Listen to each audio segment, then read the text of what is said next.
Mesdames, Messieurs, bonjour. Très heureux, je vous retrouve sur Kivu Morning Post pour vous présenter l'actualité du jour pour ce week-end. Avec plaisir, je vous donne les principaux titres. Le calme est revenu à Luama, dans la chefferie de Bachali, au lendemain des combats entre les terroristes du 1-23 et les résistants Wazalendo. Nous sommes dans les territoires de Massissi. Nous serons dans la province du Nord Kivu toujours, où nous allons parler de jeunes entrepreneurs du Nord Kivu qui dénoncent les manœuvres de la Fédération des entreprises du Congo visant à les priver des avantages réservés aux sous-traitants en RDC. Et ces titres et bien d'autres, dames et messieurs, l'ère développement, ce sera dans un court instant. Le temps pour vous de vous abonner. Je reviens juste après.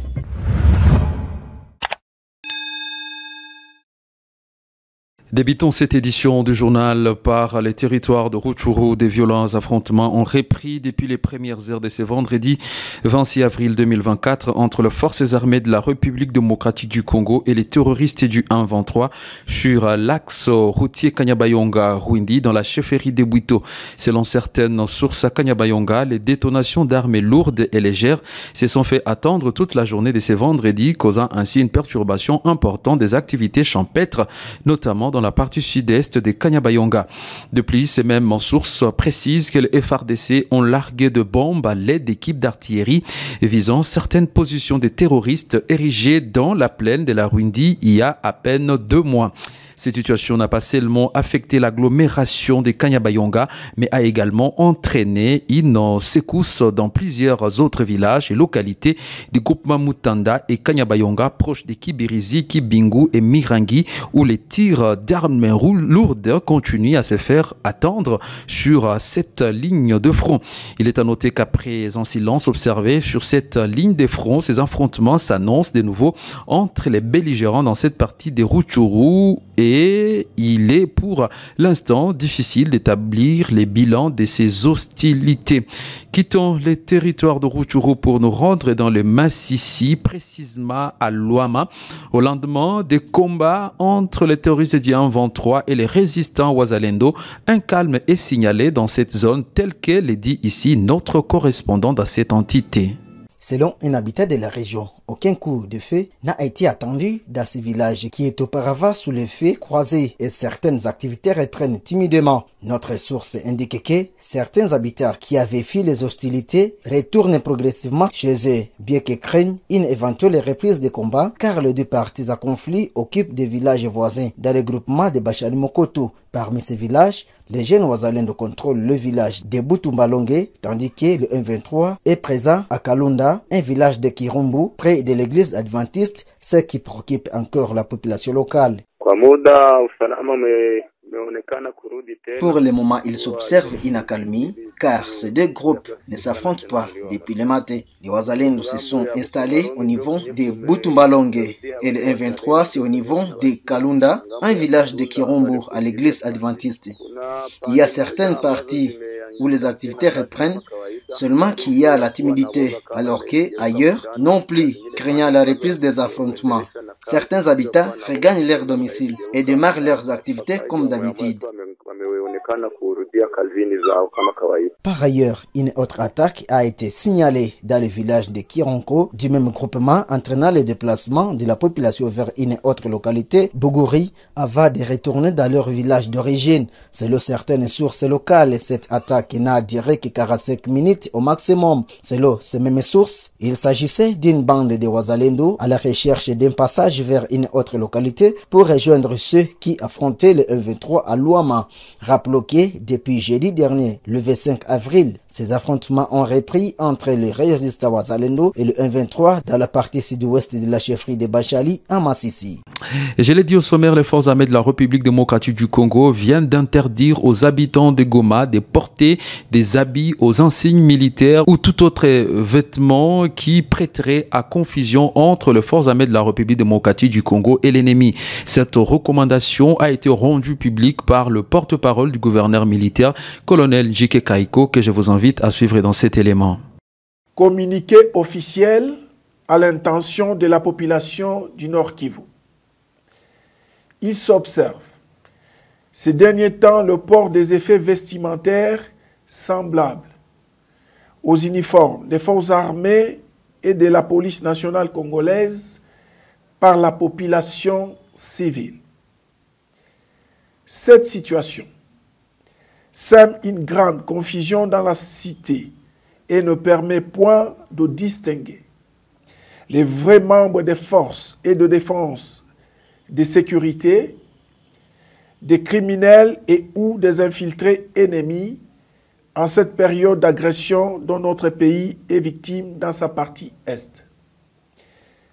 De ce qui précède, à dater de ces jours, pour raison de sécurité, l'importation, la vente, ainsi que le port des 10 effets vestimentaires sont strictement interdits sur toute l'étendue de la province du Nord Kivu.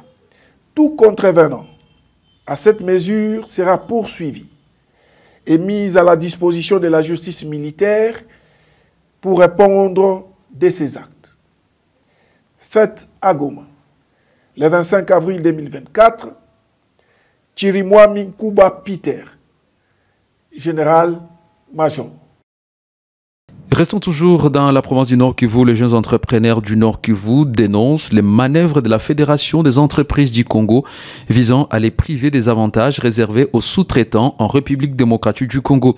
Dans une interview avec Kivu Morning Post, l'un des communicateurs de cette structure qualifie les conditions posées par la FEC des ségrégationnistes visant à priver à la RDC de la classe moyenne des millionnaires. Alain Mongui a été interviewé par votre chaîne. La loi est là, la loi est là. Nous ne marchons pas selon la FEC, nous marchons selon notre constitution. La RDC, c'est un pays qui a une constitution, qui est régie par des lois. La loi de la sous-traitance en est une, mais aussi nous avons une constitution qui nous généralise, nous tous. Ce que nous pouvons dire, c'est que, je reviens encore ce que j'ai dit tantôt, que la loi sur la liberté d'association, d'appartenir à la libre association existe en RDC. Oui.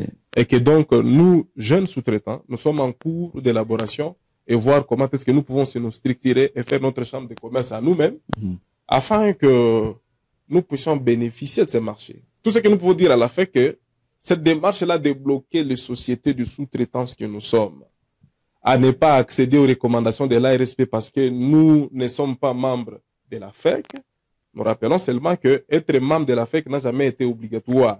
L'époque du MPR est vraiment révolue et que donc nous sommes libres aussi de nous réunir, de faire notre corporation et même indépendant, la loi nous reconnaît le droit de recevoir ces recommandations et aller de gagner des marchés dans des sociétés minières, des sociétés brassicoles, des sociétés de télécommunications comme le prône l'autorité de régulation. Voilà pourquoi ici, nous encourageons vraiment, je tiens personnellement, en tant que directeur d'une entreprise, d'encourager l'autorité de régulation, la sous-traitance, l'honorable Miguel Cachal, de continuer à recommander ces sociétés. Nous demandons au chef de l'État de s'impliquer dans cette situation qui nous met mal à l'aise. La FEC doit comprendre qu'elle doit aussi nous laisser vivre parce que c'est entre nos mains que repose la vraie classe moyenne de la RDC. Revenons à Goma où un drame a frappé la ville ce vendredi 26 avril 2024 alors que 2 ingénieurs de Nourou SARL sont tombés sur un pylône près des Kajed dans le quartier Ndosho.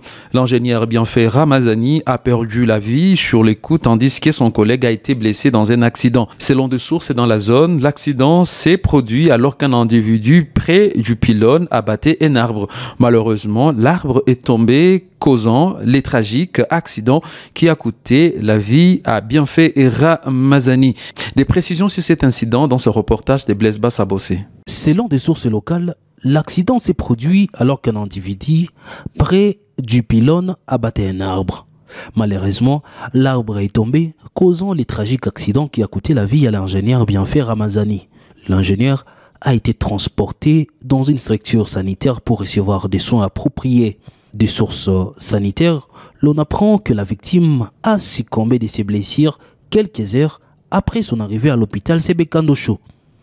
D'autres habitants sur place témoignent avoir vu une seule personne tomber de l'arbre. Une communication importante de la société Nourou SARL est attendue dans les heures qui suivent. Terminons avec cette édition en parlant politique. Après plusieurs mois de tractations, Moutiri Ouabachara siège désormais au niveau de l'Assemblée provinciale du Nord Kivu. Son installation en remplacement de Kambale Daniel Nzundi, l'ex-président du bureau d'âge, est intervenu ce vendredi au cours d'une plénière organisée à Goma devant le tout nouveau président du bureau d'âge, à savoir M. Seringue. Cette installation était une ouf de soulagement pour les militants du parti politique ADR dirigé par Moutiri Ouabachara. Et c'est sur cette preuve, très chers téléspectateurs, que se clôture cette livraison de nos informations en temps réel sur Kivu Morning Post. À tous et à toutes, merci de l'avoir suivi. On se retrouve la semaine prochaine pour une nouvelle livraison.